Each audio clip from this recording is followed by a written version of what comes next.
Et salut à toi, bienvenue sur la chaîne de Kamaï Workshop, moi c'est Philippe. Aujourd'hui, nouvel essai moto et ce coup-ci, j'avais prévu de faire la Triumph 660, tu me l'avais demandé. Malheureusement, elle n'est pas encore disponible et ensuite j'avais prévu de faire la 400 Scrambler qui n'est pas disponible non plus. Tout ça, ça sera disponible la semaine prochaine, donc évidemment on fera l'essai de la 660 et peut-être de la Scrambler en même temps, je verrai si j'ai le temps.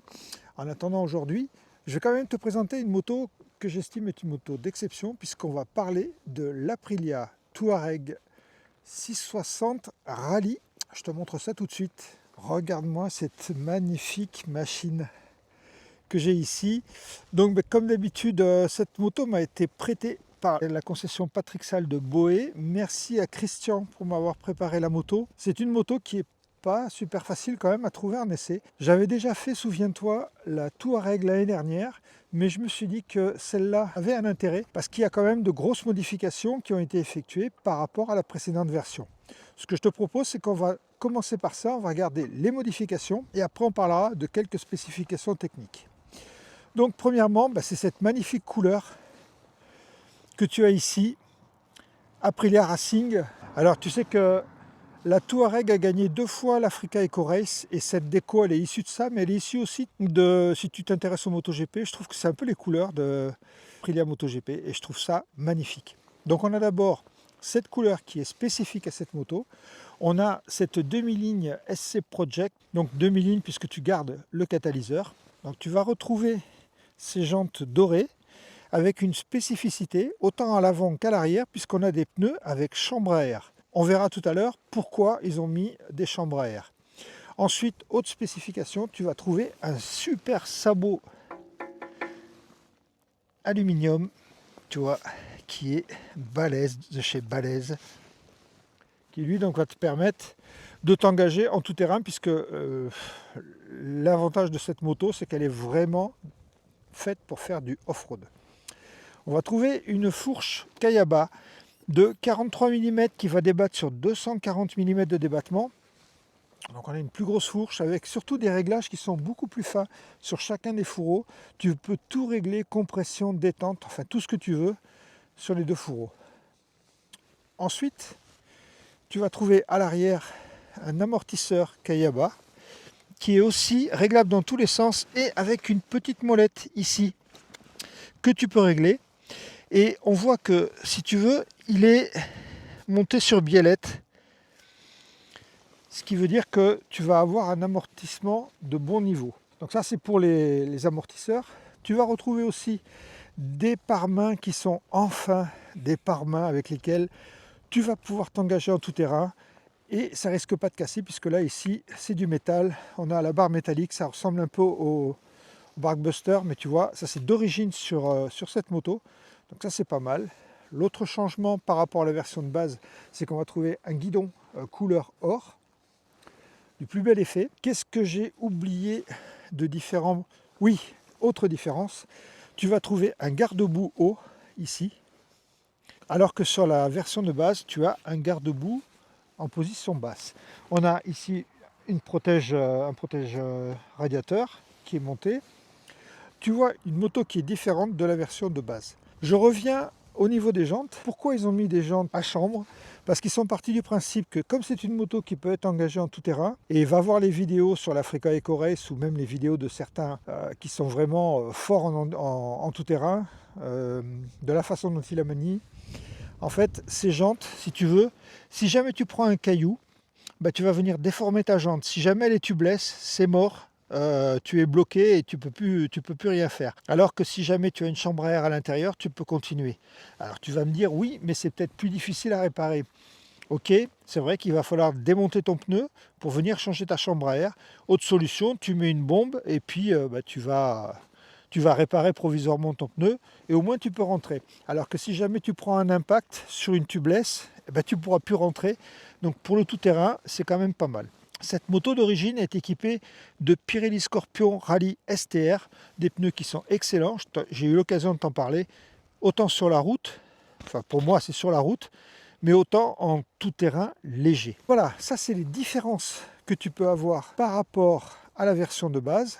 Sinon tout le reste c'est pareil, on va retrouver du freinage Brembo qui n'est pas un freinage radial. mais avec des durées d'aviation, disque de 300 mm à l'avant et disque de 260 mm à l'arrière. L'autre différence, tu vas trouver une selle qui est différente, une selle rallye un peu, tu vois.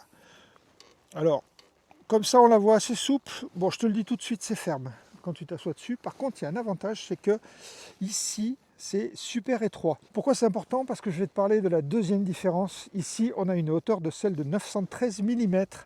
Tu verras ma position avec le drone. Moi, je fais 1m86, je mets les pieds à plat. Maintenant, c'est une moto quand même qui est plutôt dédiée au grand. Pour aller un peu plus loin, si tu veux, on va pouvoir voir que le moteur fait 80 chevaux à 9250 tours minute avec un couple de 70 Nm.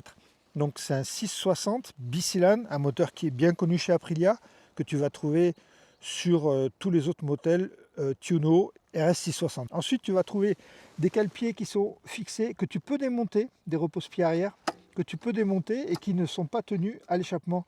Ça, c'est pas mal, parce qu'il y a sur certaines motos, tu vas trouver le repose-pied qui tient l'échappement, du coup c'est gênant. Là ici c'est pas le cas, tu peux l'enlever. Ensuite, le reste, ça va être un peu standard. On a un réservoir de 18 litres, on a une consommation qui est pas très élevée, on a un petit tableau de bord super sympa, et ça je t'en avais déjà parlé, avec une casquette, une barre ici pour mettre ton GPS. La bulle n'est pas réglable, elle est fixe, et ici on a un compteur qui est simple, que tu accèdes par ici, mais dedans tu vas tout trouver.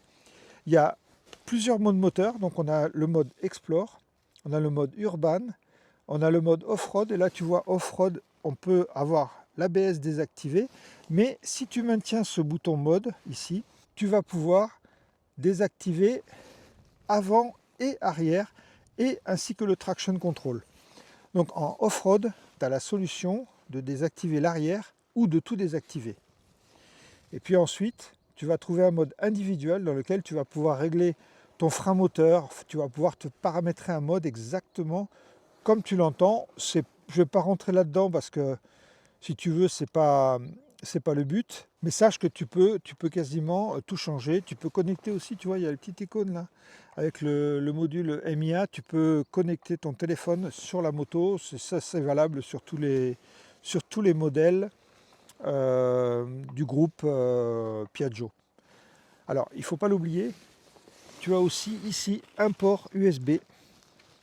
Bon, je ne vais pas arriver à l'enlever, c'est pas évident, mais crois-moi, tu as ici un port USB qui va te permettre de connecter ton téléphone si tu l'as mis là, ou ton GPS. Donc un tableau de bord qui est complet, qui est clair, qui est lisible. J'aime bien les couleurs qui vont changer en fonction. Tu vois, là je suis en urban, c'est du bleu, en off-road, en individual et en mode explore. Donc tu vas tout changer par ici, tu as les phares en automatique, et ici tu vas te trouver un régulateur de vitesse, ton pad pour naviguer dans le menu, mais tu vois c'est très simple parce que tu vas naviguer ici pour avoir ton odomètre, ton trip, tes vitesses maxi. Alors la vitesse maxi c'est pas moi, hein.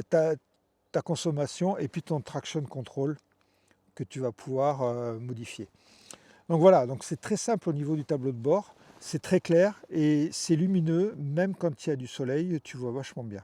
Pour être totalement complet, on va avoir ici un embrayage qui n'est pas réglable en écartement, mais qui, contrairement à celui de la Tiger, tu vois, n'est pas très éloigné. Par contre, au niveau du frein, là, on va trouver un frein qui sera réglable. Des rétroviseurs classiques. Moi, j'aurais bien aimé avoir des rétroviseurs qui se replient, comme tu as sur la CF Moto 450 et que tu vas voir sur la 1000. Donc, mais sinon, les rétros, ils sont parfaits. Au niveau des repose-pieds, tu vas trouver des repose-pieds avec des caoutchoucs qui s'enlèvent, qui sont assez larges pour le TT, pour les bottes. Sélecteur de vitesse repliable. Et au niveau de la pédale de frein, elle, par contre, elle ne se replie pas. Ça, c'est un petit peu dommage. Qu'est-ce qu'on va avoir d'autre d'important sur la moto?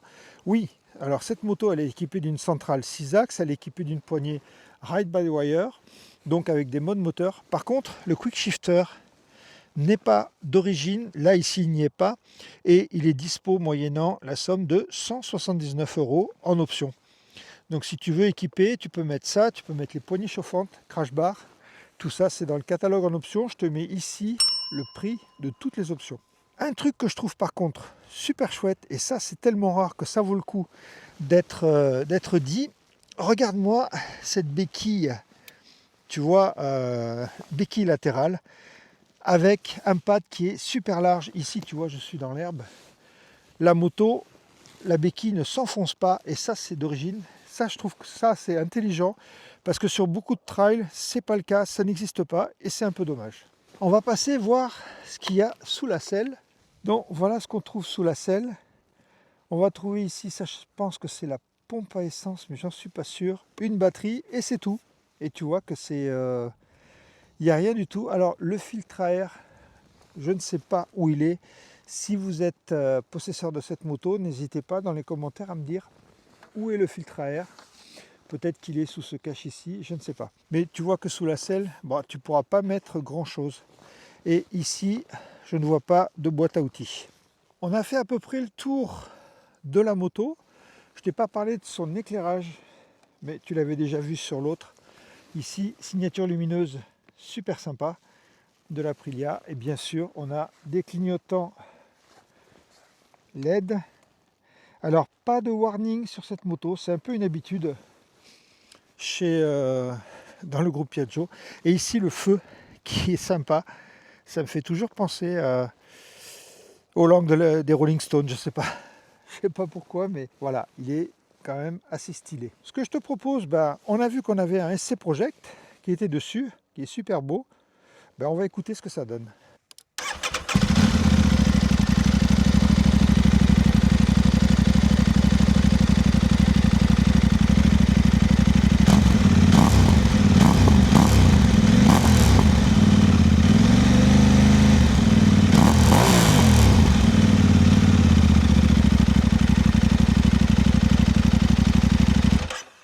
Tu as vu, tu as une belle sonorité et on le verra sur la route, mais ça tu le sais déjà. On entend la boîte à air.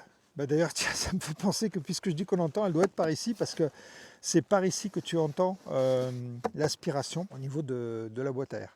Bon, ce que je te propose maintenant, c'est de voir ma position sur la moto avec le drone et puis après, on ira sur la route. Tu connais la route, c'est celle que j'ai faite avec la 660 Triumph, donc pas de grosse différence. Et puis tu verras, après on a des routes sympas, mais tu connais. On passe au drone et après, enchaînement direct sur la route. A tout de suite. Into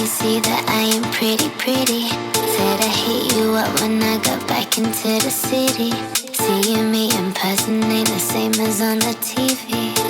Damn right, it's so much better when you're with me.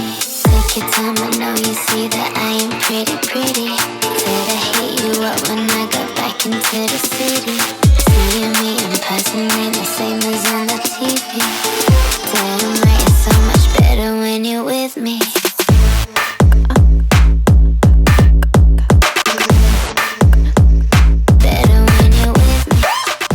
Allez, nous voilà partis pour l'essai sur route. Bon, tu as pu voir sur la vidéo que, évidemment, 1m86 malgré tout, j'ai les pieds bien à plat. Les jambes pas trop droites au final. Donc c'est une moto qui est assez haute, mais pour quelqu'un qui fait 1m80, zéro souci. Si tu fais 1m70, ça sera beaucoup plus compliqué. Je te conseille plutôt d'aller sur la version standard de la moto. Je t'ai pas parlé d'un point quand même. C'est le poids de la moto. Elle fait 199 kg tout plein fait. Ça c'est pas mal. Je trouve 200 kg avec le plein. Ça te donne une moto qui est assez légère et d'ailleurs c'est ce que tu ressens au guidon. On va d'abord parler du confort général de la moto. Donc je te l'ai dit, la position elle est top, le guidon il est assez étroit et ma position ça ressemble beaucoup à la position que j'avais sur la Vosges 800 avec un guidon étroit et un compteur assez loin. Tu es assis sur la moto et non pas dans la moto. Ça, c'est quelque chose que j'apprécie. Et donc, question confort et position, il n'y a vraiment rien à dire. Question amortissement, en parlant du confort, on a une moto qui est assez rigide, tu le sens. Il y a eu quelque chose de fait au niveau des suspensions pour les rendre beaucoup plus fermes par rapport à l'origine. Et j'avais trouvé ça même dur, mais j'ai assoupli la suspension tout à l'heure. Et là maintenant j'ai quelque chose de correct, j'ai un bon amortissement et ça tape pas. Ici la route elle est abîmée et donc tu pourrais le sentir, mais ça tape pas du tout. Je te l'ai dit, donc la moto 200 kg, route 21, c'est quelque chose, tu as une moto qui est super maniable, ça tourne juste, tu places ton regard et la moto elle tourne.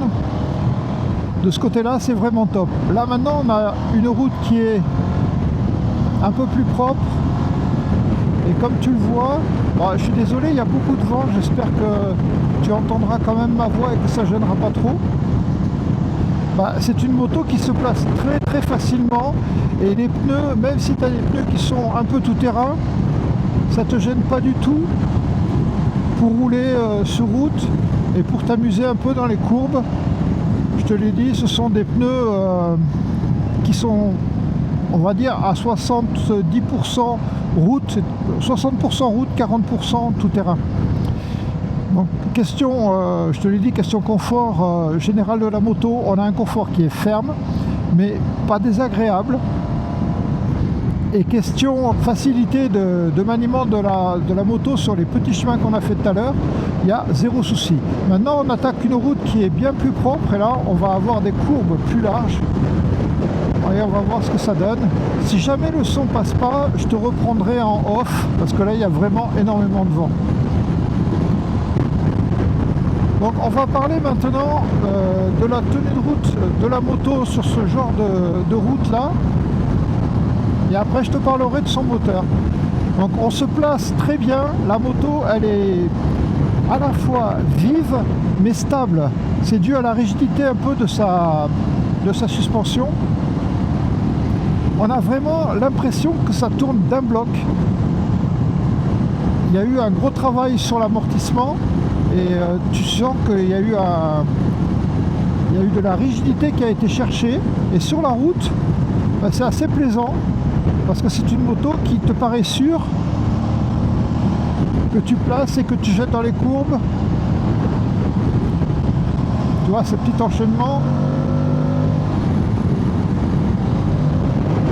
On n'a vraiment pas l'impression d'avoir des pneus tout terrain et tu peux t'amuser sans aucun problème. C'est pas la partie cycle qui va te trahir. Donc on l'a vu, partie cycle, rien à dire, je te l'ai dit, ferme, mais ça te donne un avantage quand tu es sur ce genre de route. On va parler du moteur. Le premier truc que je vais te montrer, voilà, je suis en 6ème et je suis en mode explore, je suis à 60 km/h, ça cogne pas et quand je vais réouvrir,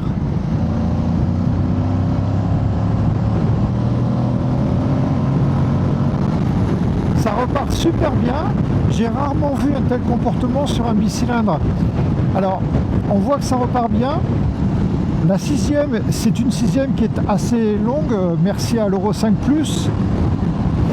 Et donc, comme la moto, elle a une petite cylindrée unitaire, on a un moteur de 660 cm3 comparé aux 800 qu'on pourra avoir, on va peut-être avoir un déficit de puissance, si tu veux, sur le mi-régime comparé aux autres motos comme la 800 DE ou la CF Moto 800 ou la Vosges.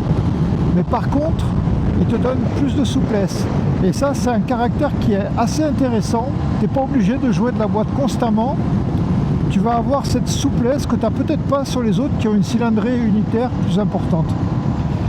Donc là, on l'a vu, son comportement bas dans les tours. Maintenant, on va regarder son comportement haut dans les tours. On est en 3ème, accélération.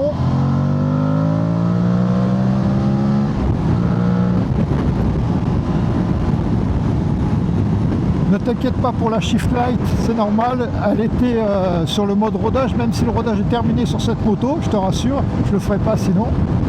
Donc tu as vu, la montée en régime, elle est, on va dire, assez lente jusqu'à 5500 tours et après par contre ça part et tu entends la boîte à air, c'est un vrai plaisir. Ce moteur te donne vraiment pas mal de sensations. Dès que tu vas le pousser un peu, du fait de son accélération et du fait de cette boîte à air qui gronde. Allez, je te montre une dernière fois ce que ça donne.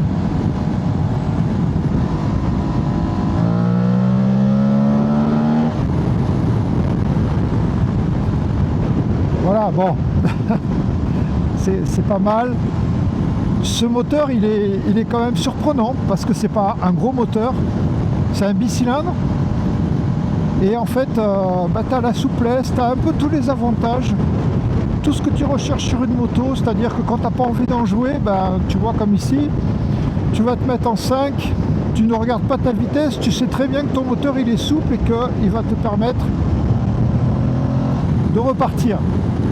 Et puis quand tu veux t'amuser un peu, tu sais que quand tu le pousses dans ses retranchements, il va te donner du plaisir.